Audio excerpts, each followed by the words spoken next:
starting the recording. And take it away, Martin and Chelsea. Thank you so much. Okay, hang on a sec. Okay, thank you. Thank you, Gabby. Can you hear me all right? I can. Okay, good, good. Then I will also begin by acknowledging that I'm in Kingston, Ontario, and I acknowledge that I live and work on shared ancestral and unceded homelands of the Anishinaabe, Haudenosaunee, and Huron-Wendat peoples. And thank you for that video. I think that was awesome. Thanks for sharing that. So now I will go to sharing my screen, and I think I have that privilege now. Yes. Okay, let me just see if I can get this done. I want to show the rights. Okay.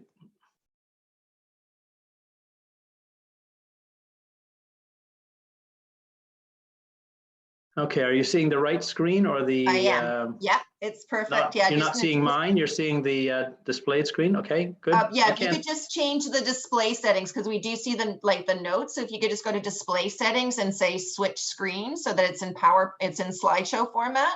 Yeah, right. So where's display? Oh, display settings. Oh, right at the top, the second one. Better? Yeah. Perfect. Okay.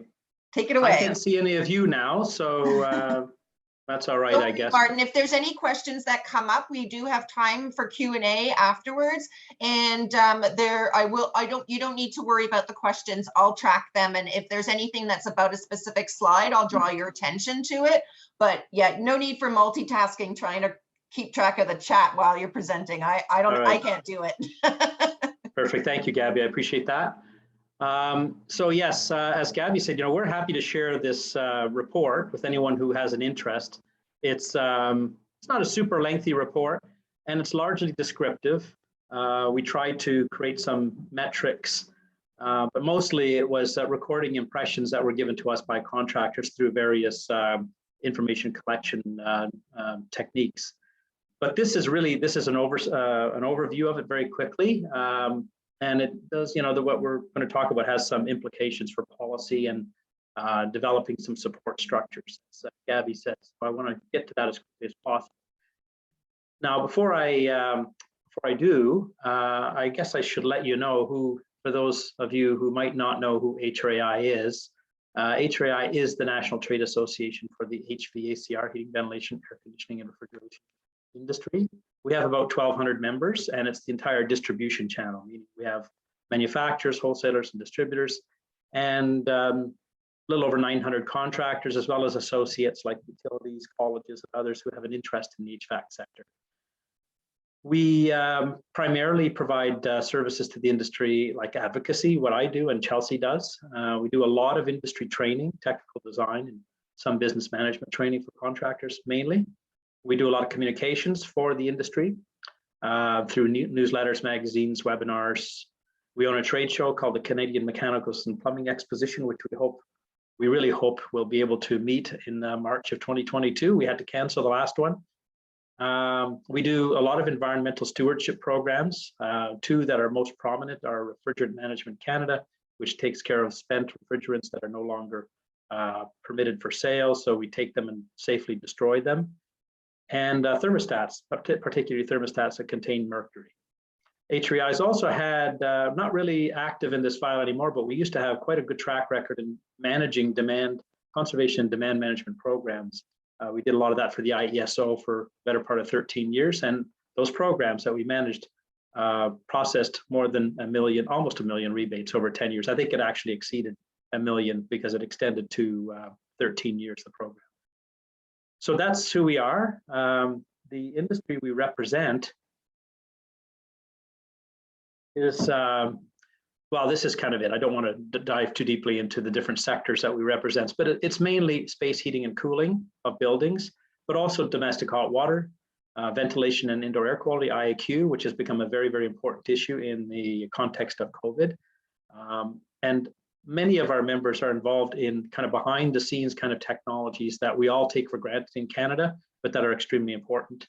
Refrigeration in industry, grocery stores, hospitals and schools, ice rinks, and various others, specialty applications.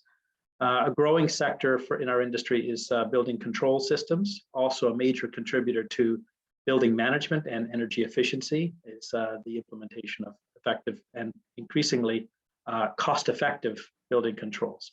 So our industry is not huge, but roughly $12 billion a year in activity, and we employ, estimates say, over 50,000 Canadians across the country. So that's who HRAI is and the industry we represent. Going to the context for the research I'll be reporting on, the main context is what's happening on the planet in terms of global warming and climate change, and the need for climate action, which has been recognized in Canada through the Pan-Canadian framework. Within the Pan-Canadian framework, there's a recognition that building-related measures will deliver significant GHG reductions. I would almost call this low-hanging fruit. We kind of know what we need to do in terms of reducing or eliminating emissions from homes and buildings. So that's something we need to devote some attention to, and our industry, the HVAC industry, is kind of front and center in that affecting those kinds of changes. So some specifics around the climate change mandate. Obviously, as I said, space heating is an important part of the solution to reducing greenhouse gas emissions in the building sector. These are statistics I think you've all seen before. A good chunk of the energy use in homes and buildings is from space heating, and therefore improvements in the performance of space heating through efficiency measures or elimination through fuel switching can significantly reduce or eliminate emissions from homes and buildings. So we've recognized the need to improve energy performance and reduce carbon emissions in homes across Canada. That's now widely recognized. And within that, there's a lot of programs and policy directions that are aimed at addressing whole home energy retrofits, which means not just replacing the equipment in the basement, in the mechanical room, but also addressing envelope measures and making the entire house or building more efficient and ultimately also more comfortable and reducing or eliminating emissions. Another context for the kind of research we did is an understanding that homeowners, also true in the commercial side, but today we're going to mainly focus on the residential sector. Homeowners would like to see packaged solutions to ease implementation of needed retrofits, including financing. And that's currently is kind of missing in the marketplace. I would say there's pretty much, it's safe to say, kind of a non-existent population of businesses that currently are available to fill this need. There are some notable exceptions, which I'll mention later, but for the most part, there really aren't contractors who are dedicated to improving energy performance, except on the technologies that they tend to focus on. So the premise of the research was that HVAC contractors in Canada can and should evolve their businesses into whole home comfort and energy retrofit contractors to fill that growing need in the marketplace and to create the support that's needed for those kinds of programs to be effective. Why HVAC contractors? It's not just because I'm employed by HRAI and because that's who we're dedicated to serving our industry. This is not just a selfish or self-serving direction. In fact, a lot of our members, as you'll see, don't necessarily buy into this. So it's not like we're just doing a play on behalf of the industry to do more business. There are some really strong reasons why HVAC contractors make logical lead agents of change in this kind of transformation. One is that they already deliver a significant component of home energy retrofits. Swapping out equipment for more efficient equipment and or zero carbon or low carbon technologies already is in some ways the biggest kind of investment a homeowner can make to reduce emissions. So it's something our members are already doing. It's within their wheelhouse. A second strong reason is HVAC contractors in almost all of their training, whether it's in the refrigeration mechanic program as a trade, or gas technicians, or all of the design training that HRAI does, where we do ventilation training or air system design or hydronic system design. There's always an underlying understanding of house as a system. You need to understand the heat load requirements in a house before you can size equipment. That implies that you have an understanding of the envelope, the windows, the level of insulation, a whole lot of variables that affect the load on that dwelling. Excuse me.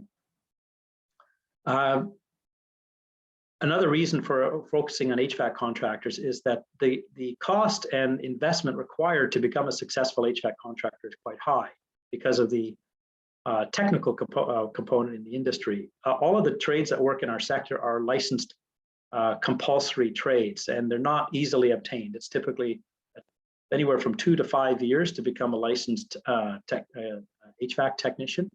There's sheet metal licenses, there's plumbing, there's refrigeration, and air conditioning, gas technicians, and so on. A lot of people hold multiple trades, and that can be between 5 and 10 years of time invested to become properly qualified. So the investment to become duly qualified in the HVAC field it's quite high. Once that investment is made, they're in a strong position to venture into other types of retrofit activity in the home. That's the premise. HVAC contractors also have a very unique advantage in that they are regularly invited into homes to solve problems. And the problem is usually there's no heat or no cooling or whatever the case may be, or something's broken. So it may not be an enthusiastic invitation into the house, but usually the reason they're in a home is because they're fixing a problem that's creating a real problem for the occupants or the owner. And when they are invited in for other reasons, this creates an opportunity to talk about other things, even before it's recognized as an opportunity by the homeowner. So they have this opening to talk about energy use, about ways to reduce carbon, and so on. HVAC contractors are also, they regularly position themselves and sell themselves to their customers as comfort advisors. And truly advising a homeowner on improving comfort or maximizing comfort involves dealing with envelope measures as much as it does with the mechanical system, the air distribution or the hydronic system, as the case may be. And because of their high level of technical expertise, and because they're problem solvers, I'm not going to say this is true of all HVAC contractors or for all homeowners, but there's a large population of HVAC contractors that enjoy trusted relationships with their customers. They have long-standing customers who call them in annually for servicing and so on. So they have that trust relationship as experts who are then in a position to advise on homeowner investments that go beyond the mechanical room. HVAC contractors already are, I mentioned they're already technically quite proficient, but they also, over the last couple of decades, really have become very, very proficient in selling energy efficiency. They're less proficient, I'm going to say, in selling emissions reductions. They haven't quite figured out how to talk about carbon reduction and what the benefits are to the homeowner, how to quantify, how to monetize that. But that's something we're going to work on. The reason they know so much about selling energy efficiency is because the high efficient product typically is also the premium product that they sell. So manufacturers have spent a lot of time and effort educating contractors on how to sell the high efficient, the most efficient solution. Utility programs and government programs for decades have supported selling energy efficiency, and so contractors have become very proficient at that. In fact, they can talk the talk and deliver solutions when it comes to energy efficiency. When it comes to carbon reduction, as I said, they're a little less proficient, but they already have this advantage. And again, they have it creates a trust relationship with their customers. They've also become quite proficient over the last several decades in taking care of payment options, financing. Most contractors have a financing solution available. A lot of them are very low interest. But there's always a way to find a contractor can find a way to help a homeowner to pay for big ticket items that are often unexpected items. So that's really part of their lexicon, is understanding how to get a customer over that sticker shock to find ways to manage their payments. So that's something they're quite comfortable with. And I would say, why HVAC contractors? There are some successful models to follow. Despite the resistance we've assumed, which you'll see in a minute, maybe we overstated that resistance, we've seen some very successful models in the marketplace where contractors have gone into this whole home retrofit kind of approach and have been rewarded accordingly. The most successful example I can cite, which I won't dwell on, but I would encourage anyone who's on this call to investigate for themselves, is a company called Greenfoot Energy in New Brunswick. They have taken an approach, and it's actually documented a little bit in our report, of they start from the premise of you can't address comfort issues without looking at all aspects of the home, air distribution, but also windows, insulation, draft proofing, and so on. And this company provides all of those services. And because they've done that, they went into a marketplace in New Brunswick, which isn't necessarily one that's, you know, where homeowners are doing all these kinds of things just for the sake of the planet. They've sold this very successfully as a way of making homes more comfortable and more energy efficient, reducing energy bills and so on.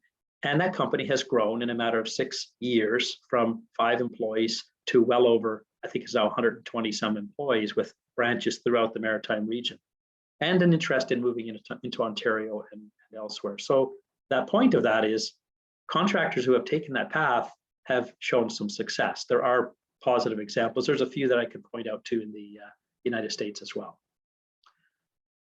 So the question that we were confronted with is, why aren't more HVAC contractors acting on the opportunity?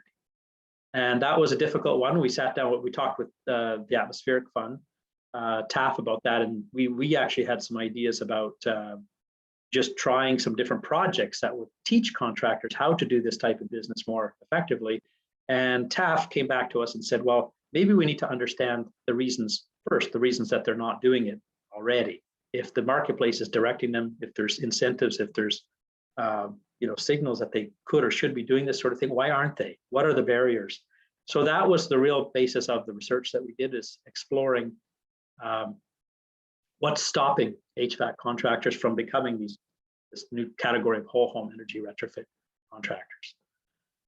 So that's the work we did. That was funded by TAF. We were very grateful for that support. And we partnered with a fellow named Leonard Hart, who some of you might know at Climate Action Services. Did a great job of facilitating the process. Not an easy thing to engage with contractors in the way we did, but Len did a great job for us. So the method that we used 3 instruments. The first was a survey questionnaire of 100 contractors within our membership, all within Ontario, mostly those focused in the GTHA, which was the focus of TAF. That was their primary interest, contractors in their kind of within scope. We followed that up. That questionnaire put a lot of things on the table for contractors to try to get their opinions about different things, and we had some hypotheses about what the obstacles might be, which I'll mention in a minute. And so that survey generated a lot of useful data. We followed that up with some interviews with leading contractors in the industry, people we know who are progressive in their outlook, who are always looking to grow their business, who aren't just content with running a small family business and serving customers and just leaving things as they are. Lots of people are happy with keeping a small business afloat and not necessarily looking to grow. But we focused on those who we thought, who we know through our own networks, are interested in growing their business and growing the industry. And we fleshed out some of the ideas in more detail with them. And then we took an even deeper dive with some focus groups or workshops that were roughly 3 hours in duration, to talk with those contractors who were interested in participating about their perceptions, and then working through with them solutions to overcome their stated barriers or objections. That was the method. From our perspective, we anticipated that quite a number of different barriers that contractors might name. These are just some of them. I don't know that I recorded all of them correctly, or if I've captured them all, you can read the report and see more on this. We figured ours is a very heavily regulated industry. There's many safety and good practice type regulations, consumer protection regulations, because we're working with equipment that uses electricity, uses fuels. There's all kinds of regulatory burdens that our industry has to face. And we thought maybe they'll cite some type of regulatory restriction that prevents them or discourages their expanding into new areas. We thought it might be that culturally that our members just don't buy into the need for climate action solutions. And I think that is actually a pretty strong one to some degree. We'll come back to that one. We thought it might be about not finding a supply of needed products, the wholesaler, distributors and manufacturers. We thought there might be an issue around finding qualified labor. We know that there's a reluctance to invest in risky, what they might perceive as a risky business. We thought it might be lack of capital. And probably one that is really true is this fear of change or departing from what's within their comfort zone. And certainly in our evidence, we found there was a lot of that. So I'm gonna, in the interest of time, I'm not going to go through all of the findings. Again, I would encourage you to read the report, but these are the key findings that we pulled that we think are actionable. And the first one that we were really happy to see is that the industry is far more ready to embrace these types of changes than what we anticipated.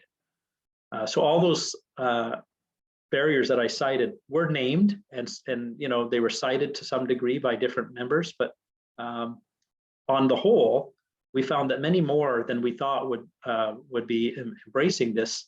There was less resistance than we thought. So contractors do see the opportunity, but the one thing we heard a lot, especially in the interviews and the workshops, is contractors are already very busy. They don't have a lot of excess capacity.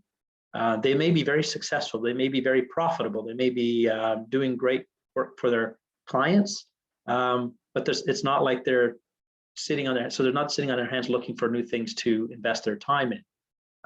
And you know, if you can be profitable doing what you do and what you're comfortable doing, that's not necessarily a barrier, but it's just, there's not an opportunity or not a reason for them to jump into new activities. Lots of them are very risk averse. That's kind of something we knew. But probably in some ways, the most important one was when we teased out through the interviews and the workshops, we talked about the different reasons that our surveys had indicated our barriers. Through some conversation, usually after about an hour, maybe an hour and a half into these workshops, what we heard from them was they kind of acknowledged that more of the barriers that they'd named were imaginary than real, or at least self-inflicted, meaning they were putting up their own barriers. They were mental or psychological barriers more than real obstacles that they were facing in the marketplace. We heard a lot of, you know, we know what we know, we're comfortable doing what we do, we just don't really know enough about this business. So again, you know, upon closer examination, many of our members said after, you know, through these workshops, we probably should be exploring some of these businesses because we could probably do them and make a lot of money doing it. We just haven't. And again, they acknowledged that most of the obstacles that they'd identified were not too difficult to overcome and mostly self-imposed. So that led to a different kind of finding, one that we also didn't expect. It wasn't just a factual kind of discovery. It was more, we realized that where contractors were at one point mentally was they just didn't see the point of it. They didn't see why they would want to go beyond their core business. But through a process of discussion with peers, meaning other contractors of similar type, they almost talked each other into it. We call that, for lack of a better term, guided self-discovery. One of our members came up with that term. I like it a lot. Others talked about peer exchange, this high level of trust that contractors have for others who are credible businesses. They kind of take guidance from each other. And through that 2 or 3 hour discussion that we had in our workshops, we could see them moving down that pathway. These are all business owners and all, you know, very savvy and all the rest, but we could see them moving down a pathway based on kind of learning from each other and kind of coming to a discovery that actually, if we, you know, made this kind of jump into some of these related areas to our own HVAC business, we actually might do quite well. And so we saw the resistance dropping And so the finding that we're sharing is we need to figure out a way to move many contractors down that pathway using some similar type of process. It's almost like they have to talk themselves into it. And one of the best ways to do that is through exchanging information and advice with their peers. I'll just say, pause here and say that HRAI has for 20 or 25 years run a very successful program called a peer exchange program, our PEP program. And we have countless success stories from contractors who have been part of that process. And what the program is a very simple, very elegant program that puts non-competing contractors from different parts of the country together. And, pre-COVID, they would actually go from site to site from, on a quarterly basis typically, and visit each other's businesses across the country and learn from each other, almost like some would describe it as a traveling board of directors. But they all learn, and I'm going to say we have some cases where the peer exchange group that was formed, maybe 6 or 8 contractors, eventually had to dissolve because they all ended up selling their businesses and retiring very wealthy individuals because of what they learned through that peer exchange process. So there's a lot of good testimonials that we have about that peer exchange process. Again, contractors learning from contractors is a high level of trust compared to what they hear from lawyers or accountants or other professionals that they would hire. So we're looking to find ways to leverage that or duplicate that kind of learning process for the benefit of this type of new venture. We also found, though, that some of them were saying to us, okay, if now that we're convinced that this is something we should do, we need some guidance and training on the how. So how do we, for example, one of the things we learned is not very many of our contractor members can talk about the benefits of reducing carbon, other than saying, it's a good thing to do. It's something you should think about doing because, we're all in this together. They can talk that talk if they believe it, and, but they can't monetize it. They can't figure out a way to sell it. And in fact, there are tools, and some of these tools are being developed, and we need to train people on how to use them, where you can do a return on the investment on a low carbon product. Even just factoring in things like what's the price of natural gas going to be, not next year, but 5 years, 10 years, and 15 years down the road, and what are the opportunity costs of going with the natural gas versus electrified forms of heating, or lower energy use forms of heating, and putting a dollar figure on that, the savings that might accrue from that. Most contractors haven't figured out that math yet, and so we need to help them. So that's part of the how. And of course, there's also the how. If you want to get into insulation and windows and all this, there's a whole bunch of technical training that has to be done around that. But so our members are saying, maybe we need some help on the how. They also need, and this is something we heard strongly, they need clear signals from the marketplace, or in lieu of markets, governments, that the investment in adding capacity will be rewarded. So if they go down this path and say, we're going to bring on an insulation crew, and we're going to do every house, we're going to make sure the basement is insulated before we put in a lower sized heat pump to reduce energy costs. We need, we know we need to do that insulation piece first. But if we're going to put a crew together and invest in that kind of product and make that part of our business, we want to know that we're not making a dumb investment that no one's going to buy that.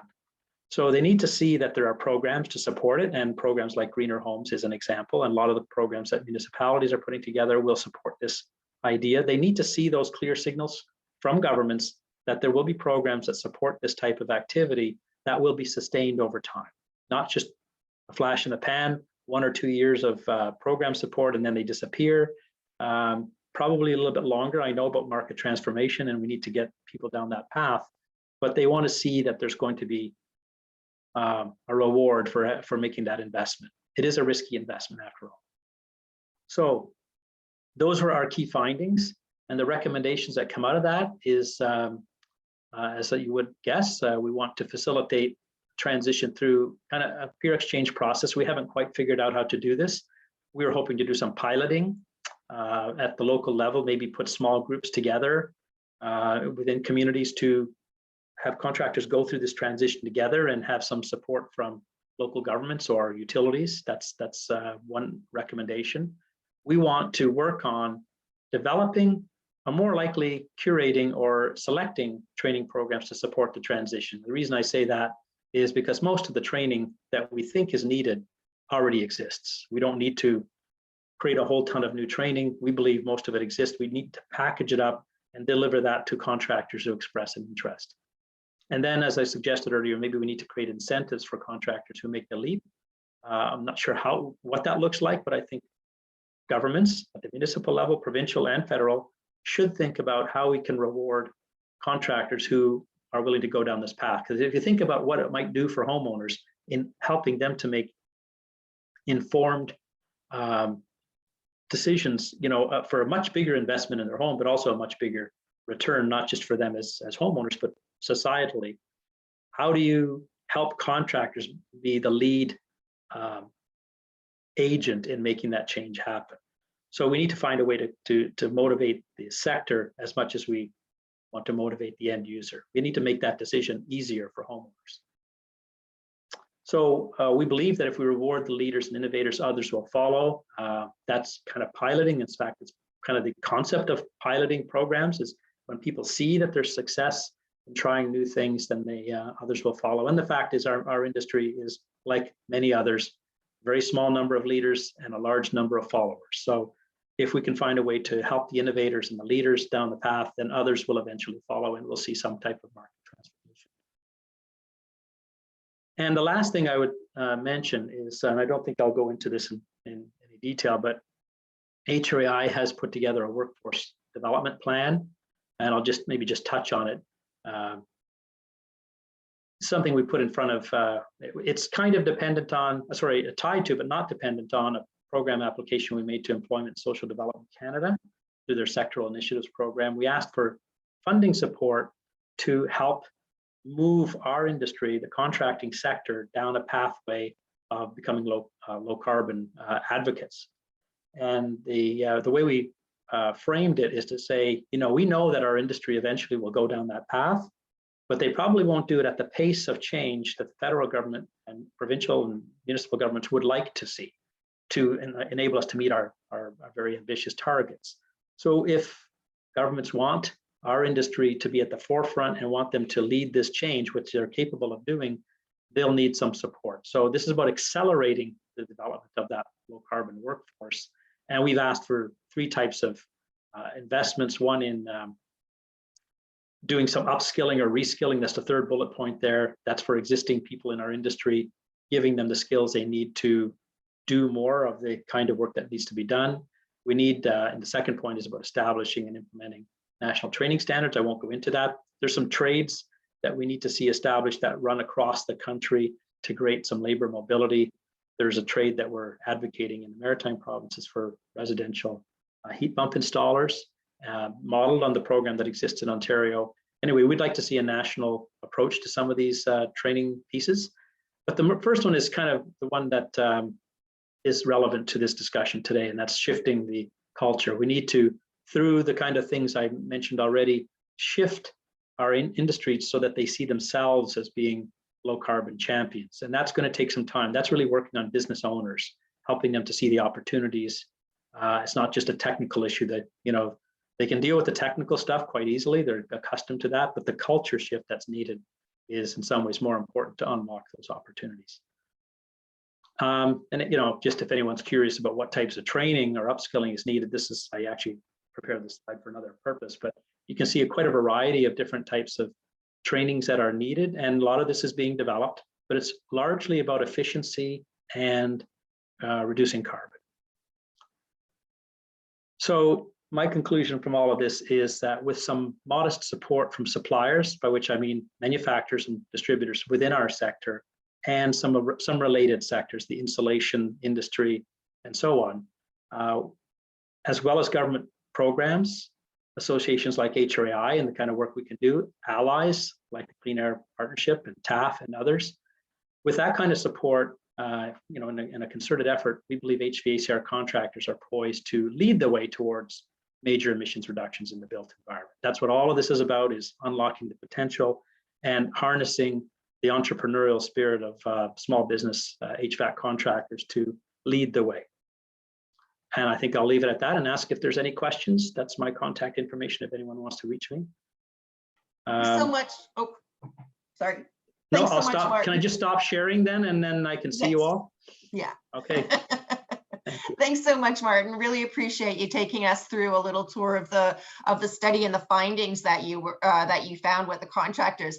Out of curiosity, I love the living case studies, the peer-to-peer. I have a soft spot for that. I think it's enormously powerful in that peer-to-peer. So, you know, I certainly think, like, let's say, for example, as the contractors who are making that cultural shift and moving their business from just being a heat or cooling supplier to being a whole home comfort contractor.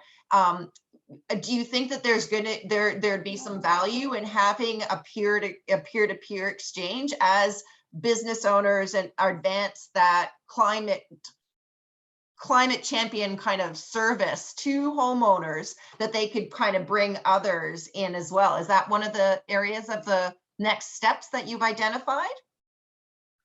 Yeah, very much so. That's, like I said, the peer exchange kind of process is one we think that works. The only difficulty with that is it's very small numbers, right?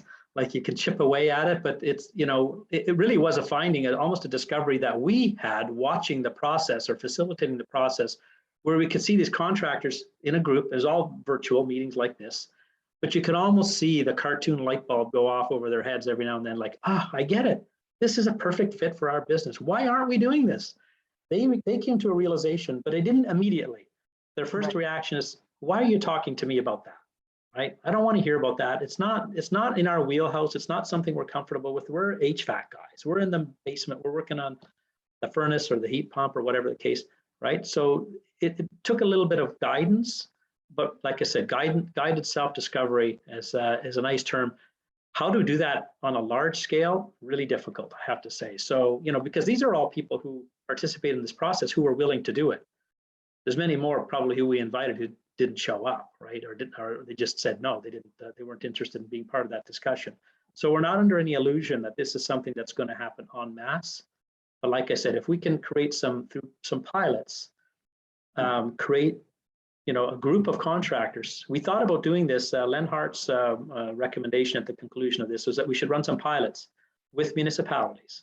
Pick the city of Toronto, Ottawa, to any municipality, and say, let's work on a small group of contractors, guide them down this path, but then reward them, like give them some of the business, point customers to them, because they're in the business of providing these comprehensive solutions. Once we do that and people see that there's success in that model, then others will follow. Yeah, that's the theory, right? So the theory of change, whether that's true or not, we won't know unless we experiment. That's have to test out those theories of change. Yeah. And I'm also confident if we just do, like, if we did a webinar for everyone in our industry, got 300 contractors to show up and just beat them over the head and said, this is something you really should be doing, they'd all leave that meeting and say, yeah, whatever. I'm going back to my really busy business now where I can barely keep up, and we'll focus on what we're good. Like, they just won't buy it unless they come to that discovery themselves. So I think that's part of the critical message that we have to take forward. Yeah, I certainly I appreciate that cultural shift, and they need to make that. There's certainly the opportunity with regards to as demand grows, but we are dealing with that chicken and egg situation of building the demand to be able to kind of provide a market for those HVAC contractors to move and diversify their approach to just being away from just not focusing only on the mechanicals. Have you, just from a question from Alan, have you spoken to community colleges about including this integrated training in their trades training? Graduates would think this was the usual approach. That's a very good question. It's a very good question. The trades training programs are very, you know, channeled, and they're prescribed, because the trades in our sector are all compulsory trades, and there's only so much deviation that they can do apart from, you know, what's considered within scope for the trade. And, you know, especially if you go into types of work that are the dominion or domain of another trade, trainers are very careful about doing that. You know, trades are very defensive about their turf. So, but having said that, I think there are ways to talk about opportunities to go beyond. I mean, there isn't really a trade for installing insulation. There's training, but there's not really a trade. So it is really something that an HVAC contractor could move into relatively easy if they can find supply and, put together crews and all the rest. And as I said, they already have the building science knowledge to be able to talk about it. A little bit of training there, but it's a good idea. We should probably have programs that are dedicated to this, even if it's tacking on to existing HVAC focused programs. So we haven't had that conversation. We've thought more about this training being post trades, working with existing contractors, but it's a good idea. And I'll say we just supported, I just wrote a letter of support for a program at the Ontario Technical University. I think that's what they're called now, the one in Oshawa, for an engineering program that takes this focus on whole home or whole building science, because there's really a dearth of training even within the engineering field in taking this kind of comprehensive integrated approach. There's just not enough of it. So there's more of that needed, not just in the residential, but also in the commercial sphere. And another question from Natalie, what conversations can municipalities have with their current HVAC contractors? So municipalities often have their own HVAC contractors that they work with on their own facilities. What current conversations might municipalities be able to have with their current HVAC contractors about this? And what ways can opportunities be introduced? Are there any resources to help municipalities engage with their own HVAC contractors on this? Yeah, I'm not sure. So if this means, Natalie, means contracts on government-owned buildings, yeah, then I would say you can scope a project however you want. And you can say we will reward contractors who can deliver a whole building approach, because in commercial buildings and institutional buildings, this approach is equally important to take the whole building approach as opposed to just focusing on the mechanical room. So maybe it's about creating more sophisticated contracts that include some of these types of metrics in there, so that, if you're a contractor and you can't deliver those types of solutions, you won't get the work. That's a pretty clear way to incentivize contractors to make some change. Absolutely. But in addition to the kind of how the municipalities, like is it an opportunity to have that kind of like use that relationship between the municipality and the HVAC as they're undertaking retrofits and advancing energy efficiency and GHG reductions within their facilities? Do you think that's a good opportunity for them to engage HVAC contractors on that cultural shift about where the market is moving in the residential market and where the opportunities might be, and then feeding back to you? Like, I was just wondering if there's another one to have this ongoing kind of focus group conversation, cultural shift goal. Yeah. Well, okay. Two things to note, because there's a follow-up question. Are any RFPs or to consider? I would say maybe we should talk to the folks in the federal government who have said we're going to decarbonize all of our buildings, how they're achieving that. But I'll say there is, on the commercial contracting business, there's probably a greater level of a more advanced community of contractors who are prepared to do that whole building type approach with supportive engineers and all the rest, much more so than is true of residentially focused contractors. Gotcha. And there's not a lot of overlap. So the contractors that a municipality would be talking about that service municipal buildings are probably not the same population of contractors that are out servicing ratepayers or contractors. Gotcha. Sorry, homeowners out in the municipality. So unfortunately, there's not enough overlap there to make that meaningful connection.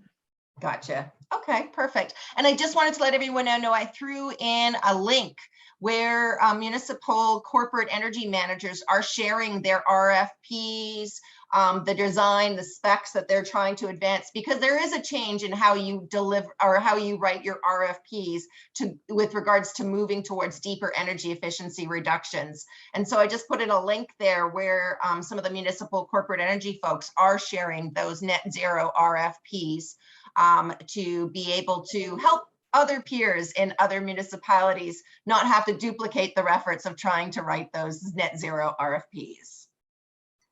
So any other questions for Martin? Are there, in terms of the next steps, has there been kind of next steps and conversations with TAP about, kind of putting some of those recommendations into action? We did actually have a follow-up proposal, and I have a feeling it was a little bit maybe too rich for TAF to support, or maybe we didn't package it up in quite the right way because we were not successful in getting follow-up funding. But what we proposed in that proposal was to do pilots at the municipal level. And we have had some pretty productive discussions with the City of Toronto, a little bit with the City of Ottawa. I see Janice is on the call. We haven't gotten commitments, but I think there's a bit of interest in finding ways to try some things out. So we're gonna keep at that. If we have to do it municipality by municipality, we'll do that, because I think that's really where the right level to explore some of these ideas. If we had a support of provincial government in Ontario, I know we could probably have the discussion, but that's not where we're focusing our efforts right now. And federally, they're really just still worried about getting, tweaking greener homes to have this discussion still a little bit beyond. Focused. Yeah, and I will say though that we've had some really, really excellent productive discussions with NRCan about greener homes and how it can be improved. And they've learned, to our pleasure, we're quite happy, it might have come a little bit late, that actual HVAC contractors have a lot to say and a lot of good advice on how to structure and design a program of that type. So we've actually created a standing committee for them where they'll regularly will be providing inputs to NRCan on how they can tweak that important program to make it more effective in the hands of contractors. So we're having that discussion, but we haven't talked about pilots there because it's probably not the right place. I think it's, we'll have these discussions. We'll continue to have these discussions with municipalities. And we're having great conversations with the City of Vancouver, actually the government of British Columbia as well, and the Home Performance Stakeholder Council, if you're aware of them, out in BC. They're a little further down this path than Ontario is. Yeah. So lots of good discussions happening. It's very exciting, but not a lot of concrete initiatives to show for it just yet. And when the contractors, when they were giving the feedback, did they raise some of the challenges with regards to, like, let's say a lot of the times for an intervention opportunity for getting a homeowner to look at their home energy supply system is when a mechanical failure system happens, right?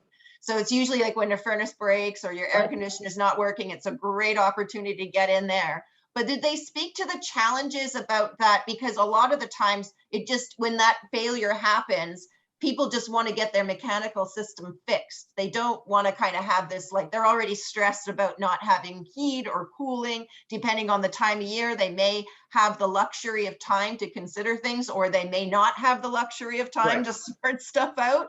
Did they speak to some of the kind of challenges of how to use that opportunity to build the roadmap for a homeowner, but also recognizing that you can't, say, we'll just wait, we'll get the home, we'll do your building envelope, and then you can do a smaller mechanical system? Well, Gabby, you're pretty smart because you already answered your own question to some degree. Because everything you just said is correct. That's they certainly told us that, and we assumed that.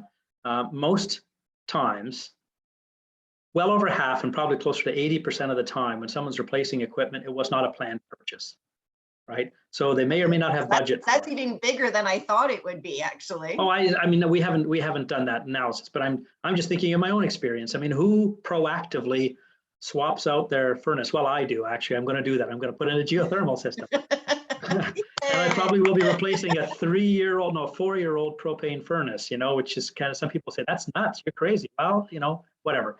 Yeah. But most people don't think that way. What we have found, though, and I heard some interesting findings from Gord Cook, who did some work in London recently on behalf of Enbridge.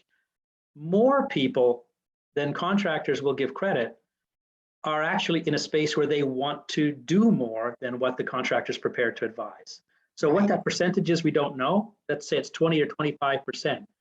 If the contractor who's in the home to replace an existing piece of equipment because it's failed, as you said, that's usually the reason they're there, there's an opportunity. If they don't talk about it, it's a missed opportunity. For maybe 20 or 25%, maybe it's higher than that even, people who would say, I would have spent $50,000 doing my windows or doing some insulation if I'd only heard about the opportunity. So the contractor misses the opportunity to talk about that. It doesn't happen. That much we know, right? How often they'll actually act on advice that goes beyond the mechanical room, we can't say. Things like financing will make a big difference. Things like, on